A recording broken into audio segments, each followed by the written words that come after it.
कहा जाता है कि आरोपी कितना ही शातिर क्यों ना हो, कितना चालाक क्यों ना हो, कोई ना कोई सुराग तो वह जरूर छोड़कर चला जाता है। एक ऐसी खौफनाक इंसानियत को शर्मसार कर देने वाली खबर निकलकर सामने आ रही है, जहां पर इस प्रकार से करीबन 25 दिन तक आरोपी पुलिस को गोल गोल घुमाता रहा, पर आखिर में पुलिस के हाथ एक ऐसा ठोस सबूत लगता है, जानकर आप भी इस पूरी वारदात को दंग रह जाएंगे। नमस्कार दोस्तों, स्वागत है आप सभी का एक बार फिर से। उत्तर प्रदेश के बदायूं से बड़ी खबर निकलकर सामने आ रही है, जहां पर रोते भिलकते परिजनों का फोन आता है पुलिस के पास में। पुलिस मौके वारदात पर पहुंच जाती है। रोते भिलकते हुए लड़का पुलिस से चिपट जाता है और कहता है कि साहब देखो ना क्या हो गया, मेरे पिता रात में ठीक ठाक सोए थे और रात के समय पर किसी ने इनको छोटे छोटे टुकड़ों में काट दिया। जिसके पश्चात में पुलिस भी ये हालात में उस आदमी की लाश को देखकर काफी दंग रह जाती है। बाद में घर परिवार के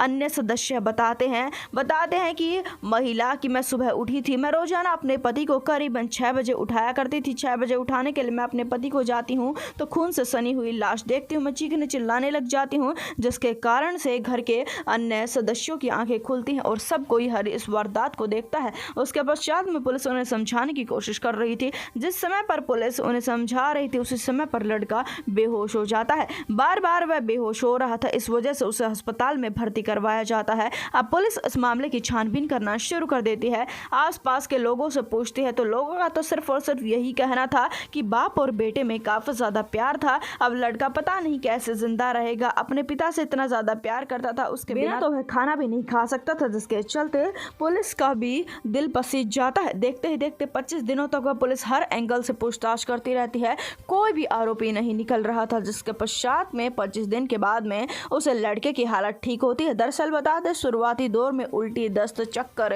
उसके साथ साथ बेहोशी के साथ साथ उसको अनेकों प्रकार की बीमारियां लग गई थी। 25 दिन से बीमार चल रहा था। 25 दिन के बाद में वह अपने बेटे से ही पुलिस सख्ताई से पूछताछ करना शुरू कर देती है कि तुम्हारे पिता के साथ में तुम्हारे कैसे संबंध थे, जिसके चलते लड़का सब कुछ सच्चाई बताता है। पर जिस समय पर पुलिस को शक हो जाता है, बेटे से सख्ताई से पूछताछ की जाती है, तो वह एक ऐसी वारदात बताता है, जानकर आप हिल जाएंगे, आपके पैरों तले से जमीन खिसक जाएगी। लड़का एक बात बताता है और कहता है कि मेरे पिता ने लगभग जमीन मेरे नाम कर दी थी, पर कुछ जमीन ऐसी थी जो कि पिता के अभी तक नाम थी। पिता चाहता था कि उस जमीन को वह बेच दे और उस जमीन को बेचकर अपना गुजारा वह कर ले। जिसके चलते लड़का कहता है कि मैं ये सब कुछ नहीं चाहता था, मैं चाहता था कि पिता सारी जमीन मुझे दे दे। मैंने पिता को काफी बार समझाया था, मैं अपने पिता से काफी प्यार करता था। मैंने उसे ये भी समझाया था, अगर आप सारी जमीन मेरे नाम कर देंगे तो मैं आपकी उम्र भर सेवा करूंगा। पर मेरे बार बार समझाने के बाद में भी जब मेरा पिता मानने के लिए तैयार नहीं था,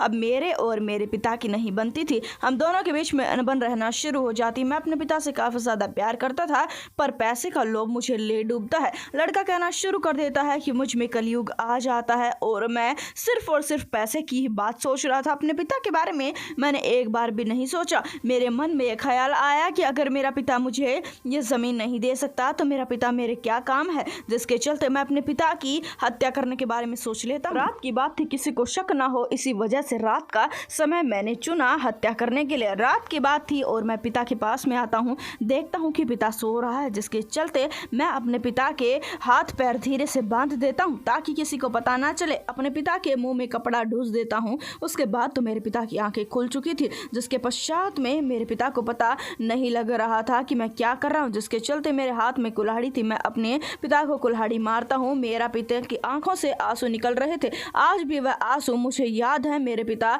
ऐसा लग रहा था मानो कि मेरे सामने गिड़गिड़ा रहे हों, हाथ जोड़ रहे हों, जिसके चलते भी मैं उन्हें माफ नहीं करता हूँ और बेरहमी से उन्हें काट देता हूँ। ना सिर्फ इतना, हत्या करने के बाद में मेरे कपड़े खून से सन चुके थे, इसी वजह से मैंने अपने कपड़ों को और कुल्हाड़ी को छुपा दिया था। ये सच्चाई सुनने के बाद में, इसलिए सुनने के बाद में पुलिस बेहिल जाती है। लड़का भी पुलिस के सामने काफी ज्यादा रोना भिलकना शुरू कर देता है और कहता है कि जिस समय से मैंने अपने पिता की हत्या की थी, मेरी तबीयत बिल्कुल भी ठीक नहीं रहती थी। मुझे हर समय पर अपने पिता की याद आती रहा करती थी। मुझे ऐसा लगता रहा करता था कि मैंने कितना बड़ा पाप कर दिया, वो सिर्फ चंद पैसों के लिए, थोड़ी सी जमीन के लिए। हालांकि पुलिस ने अब आरोपी को गिरफ्तार कर लिया है। इस वारदात को जितना हो सके उतना शेयर कर दे, चैनल को सब्सक्राइब कर दे। हम आपसे मिलेंगे एक बार फिर से। धन्यवाद।